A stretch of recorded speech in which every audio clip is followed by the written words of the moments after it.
మన ప్రభువు రక్షకుడైన యేసుక్రీస్తు నామములో మరొకసారి మీకు శుభం తెలియజేస్తూ ఉన్నాను. మన త్రియేక దేవుని యొక్క ప్రసన్నత, సన్నిధి, సమాధానము మీ కుటుంబాలకు ఎల్లప్పుడూ కలుగునుగాక. ఈ చెప్పబడే వాక్యాన్ని అనగా షేకింగ్ అండ్ సిఫ్టింగ్, తెలుగులో గాలించుట, జల్లించుట అనే ఈ అంశం మీద అనేక విషయాలు మనం నేర్చుకున్నాం. గత భాగంలో మనం చూసుకున్నప్పుడు యెరెమీయా గ్రంథము 14వ అధ్యాయము 14 వచనం మనం చదివాం. అది చక్కటి వాక్యాన్ని తెలుసుకున్నాం. అలాగనే యెరెమీయా గ్రంథము 23వ అధ్యాయము 16వ వచనంలో కూడా దేవుడు మనకు తెలియజేసినటువంటి ఆ యొక్క అబద్ధపు ప్రవక్తల మాటలు వినకూడదని, ఆలకించకూడదని, అసలు వారు మనల్ని భ్రమ పెడుతున్నారని చెప్పి విన్నాం. ఈరోజు కూడా ఈ యొక్క గాలించుట, జల్లించుట అనే అంశంలో ఇంకా అనేక విషయాలు దేవుడు మనకు తన పరిశుద్ధాత్మ ద్వారా బయలుపరుస్తూ ఉన్నాడు. ఈ వాక్యాలు, ఈ సందేశాలు మీకు ఆశీర్వాదకరంగా ఉన్నట్లయితే దయచేసి మీరు సంప్రదించండి, ప్రార్థన చేయండి. ఇంకా అనేకమైన వాక్యాలు, సత్యాలు మీకు బోధించటానికి మా గురించి ప్రార్థన చేయండి. ఇంకా అనేకమైనటువంటి అద్భుతమైనటువంటి సత్యాలు మీకు ప్రకటింపబడినట్లుగా మమ్మల్ని మీరు జ్ఞాపకం చేసుకోండి, ప్రోత్సహించండి. ఇటువంటి అంత్యకాల సంఘటనలు, అనేక విషయాలను మీతో పంచుకోవడానికి దేవుడు మమ్మల్ని దీవించునుగాక. కనుక మీరు ప్రార్థనతో ఈ విధంగా కొనసాగిద్దారని చెప్పి నమ్ముతూ ఉన్నాను. మరొకసారి ఈ భాగంలో యెరెమీయా గ్రంథము 23వ అధ్యాయము 16వ వచనం ఒక్కసారి జ్ఞాపకం చేసుకుందాం. I would remind you regarding Jeremiah chapter 23 verse 16. This is what the Lord Almighty says. Do not listen to what the prophets are prophesying to you. They fill you with false hopes. They speak visions from their own minds, not from the mouth of the Lord. యెరెమీయా గ్రంథము 23:16. సైన్యములకు అధిపతి యొక్క యెహోవా ఇలాగూ సెలవిచ్చుచున్నాడు. ఏమంటున్నాడు తెలుసండి? మీకు ప్రవచనములు ప్రకటించు ప్రవక్తల మాటలను ఆలకింపకుడి, వారు మిమ్మను భ్రమ పెట్టుదురు. ఎవరైతే మీకు బోధిస్తూ ఉన్నారో, ఎవరైతే మీకు ప్రవచనాలు చెబుతూ ఉన్నారో వారి మాటలు ఆలకించకుడి. అబద్ధపు ప్రవక్తలు బయలుదేరారు కాబట్టి సంఘాన్ని నాశనం చేసి, సంఘాన్ని దూషించి, సంఘాన్ని విభజించి వారు పాలించటానికి చేస్తున్నారు. కాబట్టి అసత్యమైనటువంటి కార్యక్రమాలు, అసభ్యమైనటువంటి అనేకమైనటువంటి ప్రవచనాలు వారు బోధిస్తూ అభ్యంతరంగా ఉన్నాయి. కాబట్టి మీరు వారి మాటలు ఆలకించకండి. ఎందుకు? వారు మిమ్మల్ని భ్రమ పెడుతూ ఉన్నారు. నాకు అనేకసార్లు ప్రశ్న వస్తుంది, ఈ సంఘాన్ని శుద్ధీకరించడం అవసరమా? ఈ సంఘాన్ని, దేవుని యొక్క సంఘాన్ని, అంత్యకాల సంఘాన్ని, ఈ శేషించిన సంఘాన్ని దేవుడు పరిశీలించటము అవసరమా? పరీక్షించటము అవసరమా? లేదా నిజమైన విశ్వాసులు ఎవరో, అసత్యమైన విశ్వాసులు ఎవరో, సత్యాన్ని బోధించే విశ్వాసులు ఎవరో, సత్యాన్ని అనుసరించే విశ్వాసులు ఎవరో తెలుసుకోవడానికి ఇది అవసరమా? అనేకసార్లు అనుకుంటూ ఉన్నాము. మనమందరం కూడా సంఘానికి వెళుతున్నాము, దేవుని ఆలయంలో కూర్చుంటున్నాము, ప్రార్థిస్తున్నాము, బైబిల్ చదువుకుంటున్నాము, ఆ చెప్పబడిన వాక్యాన్ని వింటున్నాము, సంతోషంగా తిరిగి వస్తున్నాం. అయితే కొన్నిసార్లు సంఘం ముందుకు సాగటం లేదు, సంఘాలు ఆశీర్వదించబడటం లేదు, సంఘములో ఏదో కొరత కనపడుతూ ఉంది, అలజడి ఉంది, ఎంతో ప్రశాంతత లేకుండా అశాంతికి గురవుతున్నారు చాలామంది. కారణం ఏంటో తెలుసండి? మన సంఘాల్లో, మన విశ్వాసుల్లో గోధుమలు, గురుగులు కలిసి ఉన్నాయి. చూసారా? బుద్ధి లేని కన్యకులు, బుద్ధిగల కన్యకులు కలిసి ఉన్నారు. కనుక కొన్నిసార్లు సంఘము ముందుకు వెళ్లకుండా అనేకమైన ఒడిదుడుకుల్లో సంఘము కొట్టుమిట్టలాడుతూ ఉంది. అందుకే దేవుడు ఈ సంఘ పరిస్థితిని చూసి దీన్ని శుద్ధీకరిస్తేనే కానీ ఇది శుద్ధీకరణ అవసరము. కాబట్టి ఎప్పుడైతే నిజమైన విశ్వాసులను, అపవిత్రమైన అసత్యమైన విశ్వాసులను, అబద్ధపు విశ్వాసులను వేరుపరిస్తేనే కానీ, వారిని ప్రక్కన పెడితే తప్ప ఎటువంటి మనకు స్వచ్ఛమైన సంఘము నెలకొల్పదు అని చెబుతూ ఉన్నారు. మత్తయి సువార్త 24వ అధ్యాయము 24వ వచనంలో యేసు ప్రభువారు శిష్యులతో మాట్లాడుతున్నప్పుడు ఆయన రెండవ రాకడ గురించి మాట్లాడుతూ ఈ విధంగా ఆయన చెబుతూ ఉన్నాడు. Matthew chapter 24 verse 24, "For there shall arise false Christs and false prophets, and shall show great signs and wonders, in so much that if it were possible, they shall deceive the very elect." మత్తయి సువార్త 24వ అధ్యాయము 24వ వచనము. అబద్ధపు క్రీస్తులను అబద్ధపు ప్రవక్తలను వచ్చి సాధ్యమైతే ఏర్పరచబడిన వారిని సహితము మోసము చేయుటకై గొప్ప సూచక క్రియలను మహత్కార్యములను కనుపరచెదరు. మరలా చదువుతారు ఒకసారి మనం మరలా చూద్దాం. అబద్ధపు క్రీస్తువులను అబద్ధ ప్రవక్తలను వచ్చి. ఈ లోకములో అనేక మంది అబద్ధపు క్రీస్తులు మేమే క్రీస్తువులని, మేము క్రీస్తువలే ఉన్నామని, క్రీస్తు బోధన చెప్తామని, మమ్మల్ని ఆరాధించమని అనేకమైన అబద్ధపు క్రీస్తులు బయలుదేరారు. ఇంకెవరు? అబద్ధపు ప్రవక్తలు. అందుకే ఈ ప్రవక్త నిజమైన వాడా కాదా, ఆయన ప్రవర్తన, ఆయన ఆలోచన, ఆయన వాక్యము, ఆయన యొక్క జీవన శైలి ఇవన్నీ కూడా దేవునికి అంగీకారంగా ఉన్నదా, లేకపోతే బైబిల్ని ఆధారము చేసుకొని వాక్యానుసారంగా జీవిస్తున్నాడా అని పరిశీలన చేయాలి ప్రియులారా. అదేమన్నాడు? అబద్ధపు ప్రవక్తలను వచ్చి సాధ్యమైతే ఏర్పరచబడిన వారిని సహితం మోసం చేయడానికి వారు ప్రజల్లో మహత్కార్యములు అద్భుతాలు చేస్తారట. గమనించండి, తండోపతండాలుగా వెళుతున్నారు ఈరోజు. అయితే ప్రాస్పెరిటీ గాస్పెల్ మనం ప్రకటిస్తున్నాము కదండి. చాలామంది కూడా మరి సత్యాన్ని వారు ప్రేమించకుండా అసత్యాన్ని ప్రేమించి అబద్ధాలను ప్రేమించి అబద్ధపు ప్రవక్తల వెనుక పరిగెడుతున్నారు ఈరోజు. సాధ్యమైతే ఏర్పరచబడిన వారు దేవుని చేత ఏర్పరచబడి దేవుని అడుగుజాడలో నడుస్తూ వాక్యానుసారంగా జీవిస్తున్న అనేక మంది క్రైస్తవులు కూడా బారిన పడి ఇదే సత్యము, ఇదే నిజము అనుకుంటున్నారు చాలామంది కూడా. అందుకే గమనించండి, మీరు ఎవరు నమ్ముతున్నారు, ఎవరిని వింటున్నారు, ఏ వాక్యం వింటున్నారు, వారి యొక్క స్థితిగతులు ఏమిటి, ఆధ్యాత్మిక జీవితం ఏంటి, వారి యొక్క నడవడి ఎలా ఉంది అని వారి నేపథ్యం ఏమిటో తెలుసుకోకుండా మనము గుడ్డిగా నమ్ముతూ ఉన్నాం. అందుకనే యేసు ప్రభువు వారు మనకు ప్రకటన చేస్తున్నారు. అబద్ధపు ప్రవక్తలు అబద్ధ క్రీస్తులు బయలుదేరారు కాబట్టి సాధ్యమైతే ఏమన్నాడు? ఏర్పరచబడిన వారిని కూడా నాశనము చేయటానికి, మోసము చేయటానికి వారి మధ్య అనేక అద్భుత కార్యాలు చేస్తున్నారు. ఈరోజు బయలుదేరారు అద్భుతాలు అని మొదలెట్టేసరికి ప్రపంచవ్యాప్తంగా తండోపతండాలుగా వెళుతున్నాం. అద్భుతాలు జరుగుతున్నాయి, నా జీవితంలో జరుగుతుంది, స్వస్థతలు జరుగుతున్నాయని పరిగెడుతున్నారు ప్రజలు. కానీ ఏమవుతుందో తెలుసా అండి? అందులో కొంతమంది బాగుపడుతున్నారేమో కానీ అనేక మంది కూడా వారు నిరుత్సాహము పొంది వారు ఆ నిస్పృహలో ఉండిపోయారు. గమనించండి, సంఘము దేవుని నివాస స్థలము. ఈ సంఘము శేషించిన సంఘము, దేవుని చేత ఏర్పరచుకున్న సంఘము. కనుక మనము ఎవరు నమ్ముతున్నాం, ఎలా నమ్ముతున్నాము, ఏ వాక్యానుసారంగా జీవిస్తున్నా అని ప్రశ్న వేసుకోవాలి.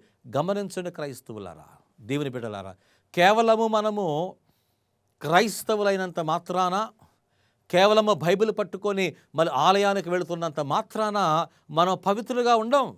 అనుదినము కూడా క్రీస్తును అనుసరించి నడవాలి. అనుదినము కూడా క్రీస్తుతో సంబంధం కలిగి జీవించాలి. అనుదినము కూడా క్రీస్తు వలె మనం మాట్లాడాలి, ప్రవర్తించాలి. అప్పుడే మన జీవితము ఎంతో ఆనందదాయకంగా ఉంటుంది.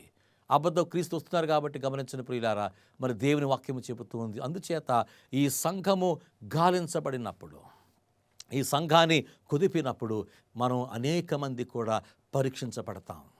ఒకవేళ మీ జీవితంలో దేవుడు పరీక్షలు పెడుతున్నాడేమో, మన క్రైస్తవ జీవితంలో అనేక ఒడిదుడుకు వచ్చినప్పుడు, ప్రభువా నేను తప్పిపోతున్నానేమో, నా విశ్వాసాన్ని కోల్పోతున్నామేమో అని పరిశీలన చేసుకోవాలి ప్రియులారా. చిన్న సమస్య వస్తే తట్టుకోలేం, చిన్న సమస్య వస్తే దాన్ని పరిష్కరించడానికి సతమతం అవుతూ ఉంటాము. ఆర్థికంగా మనం సతమైపోయిన, ప్రభువా ఎందుకు నా క్రైస్తవ జీవితము, నా జీవితంలో ఎందుకు ఈ శ్రమ అనుకుంటున్నామేమో. కానీ ప్రతి ఘడియలో దేవుడు మనలను పరీక్షిస్తూ ఉన్నాడు. వాక్యాన్ని చదవండి, ధ్యానించండి. పరిశుద్ధాత్మ వలన ఆ వాక్యాన్ని మనం ఎప్పుడైతే గమనిస్తామో దేవుడు ఎంతో కృపను చూపిస్తాడు. అందుకే ఈ అంత్యకాలం గురించి మాట్లాడుతూ మత్తయి సువార్త 24 అధ్యాయంలో ఆయన రాకడకు సూచనలు చెప్తూ ఉన్నాడు. అందులో సూచన ఏమిటి? అబద్ధపు క్రీస్తులు, అబద్ధపు ప్రవక్తలు బయలుదేరినట్లు చూస్తున్నాం. గమనించండి, అంత్యకాలంలో జీవిస్తున్నాం బిడ్డలారా. అంత్యకాలంలో జీవిస్తున్న మనము చాలా జాగ్రత్తగా వహించాలని చెబుతూ ఉన్నాడు.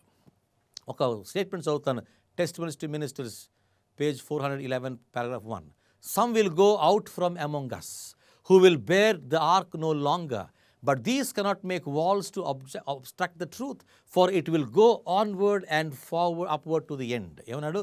మందసమును ఇక మోయకుండా కొందరు మనలో నుండి వెళ్ళిపోతారు. ఏమంటే దేవుని యొక్క పరిచర్య చేయకుండా, దేవుని యొక్క సువార్తను ప్రకటించకుండా, ఆ సువార్త భారాన్ని మోయకుండా, ఏమంటారు? మందసమును ఇక మోయకుండా కొందరు మనలో నుండి వెళ్ళిపోతారు. సత్యాన్ని ఆటంకపరచడానికి వీరు గోడలు కట్టలేరు. చూసారా? మనలో ఉన్నప్పటికీ మన నుండి వెళ్ళిపోయినప్పుడు ఏమన్నారు? సత్యాన్ని ఆటంకపరచలేరు, సత్యానికి వారు గోడలు కట్టలేరు అని చెప్తుంది. అంతము వరకు సత్యము అన్ని వైపులా ముందుకు వెళుతుంది. ఎంత గొప్ప సత్యం చూడండి. సేవకులకు ఉపదేశం పుస్తకంలో ఈ విధంగా రాస్తారు, అంతము వరకు సత్యము అన్ని వైపులా ముందుకు వెళుతుంది. ఎంతమంది అడ్డు వేసినా, ఆటంకపరిచినా, ఆ దుష్ట శక్తులు దేవుని యొక్క కార్యక్రమాన్ని కానీ, ఆ సువార్తను కానీ వ్యతిరేకించాలని ప్రయత్నం చేసినప్పటికీ దేవుని యొక్క సేవకులు, నిజమైన సేవకులు, విశ్వాసులుగా ముందుకు వెళ్ళినప్పుడు, మందసమును మోయకుండా మనలో నుండి అనేక మంది వెళ్ళిపోయినా, మన తృణీకరించి వెళ్ళిపోయినా, మనము అక్కరని వెళ్ళిపోయినా, దేవుని సువార్త వారికి ప్రేమించకుండా వారు వెళ్ళిపోయినప్పటికీ, అపవాది వైపు తిరిగిన, అసత్యము వైపు తిరిగిన, గమనించండి, సత్యాన్ని ప్రకటించటానికి వారు గోడ కట్టలేరు.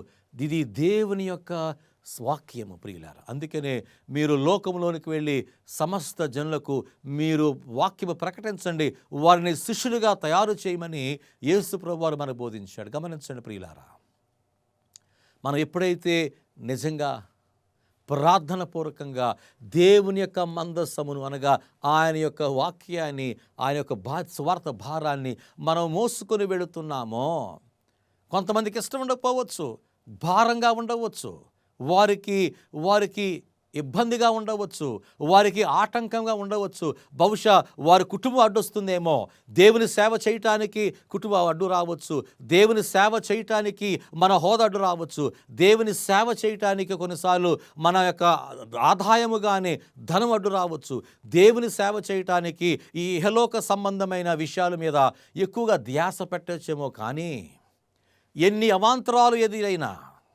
ఎన్ని కష్టము వచ్చినప్పటికీ దేవుని సేవను ముందుకు సాగటానికి దేవుడు మనకు సహాయం చేస్తాడు. అందుచేతను గమనించండి, దేవుని యొక్క సంఘములో ఉన్న మనము నిజమైన విశ్వాసులుగా దేవుడు పరీక్షిస్తున్నాడు. గమనించండి, ఏమన్నాడు? అంతము వరకు సత్యము అన్ని వైపులా వెళుతుంది, ముందుకు వెళుతుంది. ఈరోజు గమనించండి, అనేక దేశాల్లో వాక్యము ప్రకటన చేయబడుతుంది, అనేక గ్రామాల్లో సత్య సువార్తను ప్రకటన చేస్తున్నారు, అనేక రాష్ట్రాల్లో, దేశాల్లో, ప్రపంచవ్యాప్తముగా ఈ సత్య సువార్త త్రిదూత వర్తమానము, త్రియేక దేవుని యొక్క సత్య సువార్తను ప్రకటన చేయబడుతుంది. ప్రకటన గ్రంథం గమనించండి, అనేక మంది తెలుసుకుంటున్నారు, దాని గ్రంథం తెలుసుకుంటూ ఉన్నారు. గమనిస్తే ఇంత అద్భుతమైన వాక్యాలు వెళుతూ ఉన్నాయి కనుక దేవుడు మనకు సహాయం చేస్తాడు. 2 తిమోతి 4వ అధ్యాయము 3-4 వచనాల్లో ఒకసారి చూద్దాం. 2 Timothy chapter 4 verses 3 and 4. For the time will come when they will not endure sound doctrine, but having itching ears they shall heap to themselves teachers in accordance with their own lusts, and they shall turn away their ears from the truth and shall be turned toward fables. 2 Timothy 4వ అధ్యాయము 3-4 వచనాలు. ఎందుకనగా జనులు హితబోధను సహింపక దురద చెవులు గలవారై తమ స్వకీయ దురాశలకు తను అనుకూలమైన బోధకులను తమ కొరకు పోగు చేసుకొని. మరొకసారి వాక్యం చూద్దాం. ఎందుకనగా జనులు హితబోధను సహింపక, మంచి బోధన చెప్తే వారు సహించరు, సత్యాన్ని సహించరు. ఈ లోకంలో మరి వాక్యము చెప్పినప్పుడు వారికి ఏమన్నాయట, దురద చెలుదు గలవారై. వారికి ఏదైతే ఇష్టమో వారికి అవసరం, వారికి నచ్చినట్లుగా మాట్లాడాలి, వారికి మెచ్చినట్లుగా మాట్లాడాలి, వారికి ఇష్టమైందే మాట్లాడాలి, వారు ఏది కోరుకుంటారో మాట్లాడాలి. అందుకే బోధకులుగా మేము కొన్నిసార్లు చాలా క్లిష్ట పరిస్థితుల్లో ఉంటాం. ఎందుకో తెలుసా అండి, ఈరోజు ఒక సంఘంలో మాట్లాడాలి అంటే ఏం మాట్లాడితే ఎక్కడి వస్తుందో, సత్యాన్ని మాట్లాడితే ద్వేషం అంటారు. సత్యాన్ని మాట్లాడుతున్నప్పుడు ఉన్నతిగా మాట్లాడితే క్రైస్తవులకు మనకే ఇష్టం ఉండదు, మన సభ్యులు ఇష్టం ఉండదు, మన సంఘాలకు ఇష్టం ఉండదు, నాయకులకు ఇష్టం ఉండదు, బోధకులకు ఇష్టం ఉండదు. ఎందుకు తెలుసా అండి, మనం చాలాసార్లు కూడా దురద చెవులు గలవారై తమ స్వకీయ దురాశలకు అనుకూలమైన బోధకులను, వారి ప్రయోజనాల కొరకు, వారి ఆశయాల కొరకు ఏమంటారు, వారికి అనుకూలమైన బోధకులను తమ కొరకు పోగు చేసుకొని, మీరు చెప్పండి, పాపం గురించి మాట్లాడిన వేదిక నుంచి ప్రజలకు ఇష్టం ఉండదు, క్షమాపణ గురించి మాట్లాడండి, వారికి ఇష్టం ఉండదు చాలా సంఘాల్లో.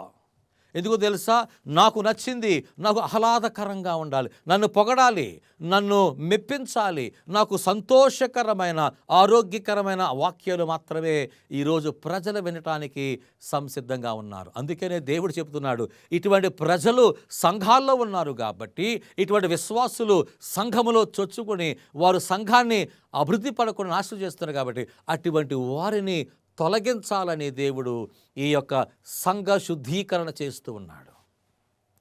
దేవుడు సంఘాన్ని శుద్ధీకరించకపోతే ఈరోజు ఈ సంఘాల్లో స్వచ్ఛమైనటువంటి వాక్యము నెలకొలదు. ఏమన్నాడు, బోధకులను తమ కొరకు పోగు చేసుకుంటారు అట. ఎంత బాధాకర విషయం చూడండి. సంఘాలు కూడా ఇహలోక సంబంధాన్ని విషయంలో ఇహలోక సంబంధమైన వాక్యాల మీదే ఆధారము చేస్తూ వారు నివసిస్తున్నారు, కానీ పరలోక సంబంధమైన విషయాలను తెలుసుకోవడానికి చాలామంది ఇష్టపడలేదు ప్రియులారా. అందుకే మనం చాలా జాగ్రత్తగా వహించాలి. ఇంగ్లీష్లో ఒక స్టేట్మెంట్ ఉన్నది, ministers and doctors may depart from the faith as the word declares they will and as the messages that God has given his servant declare they will. manuscript releases 7th manuscript releases page 192 paragraph 4లో చూస్తే, దేవుని వాక్యము చెప్పినట్లుగా విశ్వాసము నుండి సేవకులు వైద్యులు తొలగిపోతారు. ఆయన సేవకునికి దేవుడు సందేశాన్ని తెలిపినట్లుగా వారు వెళ్ళిపోతారు అన్నాడు.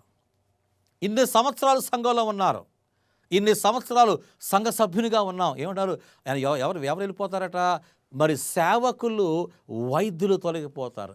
నిపుణులు అంటే చదువుకున్నవారు, దేవుని యొక్క వాక్యములో దిట్టగా ఉన్నవారు, సేవకులు చాలామంది ఏం చేస్తున్నారు, ఆఖరి దినంలో ఎప్పుడు జరుగుతుంది, ఎప్పుడైతే ఆదివారపు చట్టము అమలుకి వస్తుందో, జాతీయ ఆదివారపు చట్టం అమలుకి వస్తుందో, దాని వచ్చినప్పుడు సబ్బాతు నిజమా, ఆదివారం నిజమా, సబ్బాతును ఆచరించాలా లేకపోతే ఆదివారం దేవుని ఆరాధించాలా, సబ్బాతుని నేను అంగీకరించాలా లేకపోతే ఆదివారం అంగీకరించాలా అని ఈ యొక్క తీర్మానం తీసుకోవడంలో వారు తుది నిర్ణయానికి వచ్చినప్పుడు, ఎవరైతే సబ్బాతును అంగీకరిస్తారో, సబ్బాతును అంగీకరిస్తూ ఆరాధిస్తూ కొనసాగుతారో వారు సత్యంలో నిలకడగా ఉంటారు. అయితే ఎవరైతే ఇంతకాలము కూడా వేషధారణ కలిగి ఏదో ప్రయోజనాల కొరకు సంఘములో ఉండి సంఘ ప్రయోజనాల కొరకు ఎంతకాలము సభ్యునిగానే వారు ప్రవర్తించి ఉన్నవారు సత్యాన్ని వారు ప్రేమించక సత్యాన్ని ద్వేషిస్తూ వారు వెళ్ళిపోతారట అని దేవుని యొక్క వాక్యము మనం సెలవిస్తుంది. గమనించండి ప్రియులారా, అంత్యకాలము అందుకన్నాడు, అంతం వరకు సహించువాడే ధన్యుడు. ప్రియులారా, దేవుడు ఈ యొక్క సంఘాన్ని గాలిస్తున్నాడు కాబట్టి, ఈ సంఘాన్ని జలిస్తున్నాడు కాబట్టి, సంఘాన్ని శుద్ధీకరిస్తున్నాడు కాబట్టి, సంఘాన్ని పరిశీలిస్తున్నాడు కాబట్టి అనేక మంది ఆ యొక్క పరీక్షలో విఫలమైపోతారు. ప్రియులారా, ఒకసారి గమనించుకుందాం. ఒకవేళ దేవుడు నన్ను పరీక్షిస్తే ఆ పరీక్షలో మనము విజయవంతులవుతామా, జయము పొందుతామా, మనం పాస్ అవుతామా లేదా? దేవుడు నీ విశ్వాసాన్ని నా విశ్వాసాన్ని ఒకవేళ పరీక్షిస్తే ఆ పరీక్షలో నేను సంతోషంగా బయటపడతామా లేదా అని గమనించుకోవాలి. ప్రియులారా, గమనించండి. రెండవ విషయంకి వస్తే, many talented men will in the crisis will depart and become our enemies. క్లిష్ట పరిస్థితుల్లో అనేక తలాంతులు గలవారు మన యొద్ద నుండి వెళ్ళిపోయి మన శత్రువులు అవుతారు. ఈ విషయం మీద మనం గమనిద్దాం, ఇంకా ఎక్కువ నేర్చుకుందాం. దీన్ని ప్రస్తావిస్తాను, గమనించండి. అనేక మంది తలాంతులు కలిగిన వారు, సంఘములో తలాంతులు కలిగిన వారు క్లిష్ట పరిస్థితులు ఏం చేస్తారో తెలుసండి? అపాయకరమైన కాలంలో వచ్చినప్పుడు, క్లిష్ట పరిస్థితులు వచ్చినప్పుడు, ఈ జాతీయ ఆదివారం చట్టం అమలులోకి వచ్చినప్పుడు అసలు నీవు క్రైస్తవుడా కాదా అని దేవుడు పరీక్షించిన సమయంలో వీరేం చేస్తారో తెలుసండి? వీరు తలాంతులు ఉన్నప్పటికీ మన యొద్ద నుండి వెళ్ళిపోయి ఇంతవరకు మనతో ఉండి, మనతో జీవించి, సంఘములో ఉండి, మనతోనే పరిచర్య చేసి ఇంతకాలం కొనసాగించిన వారు ఏం చేస్తారు? మనలో నుండి వెళ్ళిపోయి మనల్ని విడిచిపెట్టి మనకు శత్రువులు అవుతారట. గమనించారు ఎప్పుడన్నా? బహుశా మీ జీవితంలో, నా జీవితంలో మన అనేక సన్నివేశాలు కానీ సంఘటనలు ఉన్నాయి. మనతో ఎంతకాలం జీవించారేమో, బహుశా మీ జీవితం ఉండవచ్చు. కొంతమంది మీ జీవితంలో వస్తారు, మీతోనే ఉంటారు, మీ అవసరాల కోసం ఉంటారు, వారి అవసరాల కోసం ఉంటారు. అయితే వారి అవసరాలు తీర్చబడినప్పుడు మీ దగ్గర నుంచి ఎంత లాక్కున్న తర్వాత, ప్రయోజనాలు పొందిన తర్వాత ఏం చేస్తారు? ఆకస్మికంగా మిమ్మల్ని విడిచి వాళ్ళు వెళ్ళిపోతారు కదా. అప్పుడు ఎలా ఉంటుంది చెప్పండి? చాలా బాధాకరంగా ఉంటుంది. సంఘములో కూడా అటువంటి పరిస్థితులు నెలకొంటాయని చెప్పి దేవుని యొక్క వాక్యము ప్రవక్త గారు చెబుతున్నారు. Many talented people will depart in the time of crisis and will become our enemies. మనతోనే ఉండి, మనతోనే సహజీవనం చేసి, మన యొక్క సంఘాల్లో ఉండి, మరి ఎంతకాలము కూడా మనతో కలిసి పాటలు పాడి ఆరాధన చేసుకొని సంఘములో మనందరం మమేకమై ఎంతకాలం ఉన్నవారు ఎప్పుడైతే మరి క్లిష్ట పరిస్థితులు వస్తాయో, ఎప్పుడైతే దుస్థితి ఏర్పడుతుందో, కష్టకాలం వస్తుందో ఏం చేస్తున్నారు? సత్యాన్ని విడిచిపెడతారు, అసతలకు వెళతారు. నిన్ను నన్ను విడిచిపెట్టి, సంస్థను విడిచిపెట్టి, సంఘాన్ని విడిచిపెట్టి, ఈ ప్రశస్తమైన దేవుని వాక్యాన్ని విడిచిపెట్టి మన శత్రువుతో చేతులు కలిపి, అపవాదితో చేతులు గడిపి ఏం చేస్తున్నారు? మనకు శత్రువులు అవుతారట. ఈ విషయం మీద మరి రానున్నటువంటి భాగంలో ఎక్కువ నేర్చుకుందాం. కనుక గమనించండి ప్రియులారా, మనము సత్యంలోనే నిలబడదాం, సత్యంలోనే మనము నిలకడగా ఉందాం. ఉన్నప్పుడే దేవుని యొక్క వాక్యము మనలో నిలకడగా ఉంటుంది. అటువంటి కృప, అటువంటి ధైర్యము, అటువంటి సాహసము మనకు దేవుడు దయచేసి ప్రార్థన చేద్దాం. చిన్న వాక్యం ప్రార్థన చేసుకుందాము. కళ్ళు మూసుకోండి. దేవుని యొక్క వాక్యమును మన ఇంతవరకు ధ్యానించుకుందాం. పరలోకము మా తండ్రి, ఇంతవరకు ప్రభువా మమ్మల్ని దీవించి ఆశీర్వదించి నీ వాక్యమును నడిపించారు ప్రభువా. సంఘములో ఉండి ఇంతవరకు సత్యాన్ని తెలుసుకొని క్లిష్ట పరిస్థితుల్లో అనేక మంది వెళ్ళిపోతారని నమ్ముచు ఉన్నాం ప్రభువా. ఈ అంశం మీద ఇంకా మేము ఎక్కువగా నేర్చుకోవడం సహాయం దయచేయండి. వీక్షిస్తున్న ప్రతి క్రైస్తవుని మీరు దీవించండి, ఆశీర్వదించండి ప్రభువా. మేము సత్యమును తొలగిపోకుండా, నిన్ను విడవకుండా ఈ యొక్క సంస్థలో, సంఘములో, దేవుని యొక్క నివాస స్థలంలో మేము ఉండి ప్రభువా ఈ యొక్క సత్యాన్ని అనేక మందికి చాట చెప్పి క్రైస్తవ జీవితంలో కొనసాగటకు సహాయం దయచేయమని, వీక్షిస్తున్న ప్రతి బిడ్డను మీరు దీవించి ఆశీర్వదించమని క్రీస్తు నామమున ప్రార్థించి వేడుకుంటున్నాము తండ్రి. ఆమేన్. దేవుని యొక్క కృప, కనికరము, ఆయన ప్రేమ మీకు ఉండును కాక. మరి వచ్చే శీర్షికలో కూడా ఆ భాగంలో ఇంకా ఈ విషయం ఎక్కువ ప్రస్తావిస్తాను. ప్రార్థించండి, దేవుని వాక్కులు నిలబడండి. దేవుడు మిమ్మలను, మన కుటుంబాలను దీవించి ఆశీర్వదించునుగాక. ఆమేన్.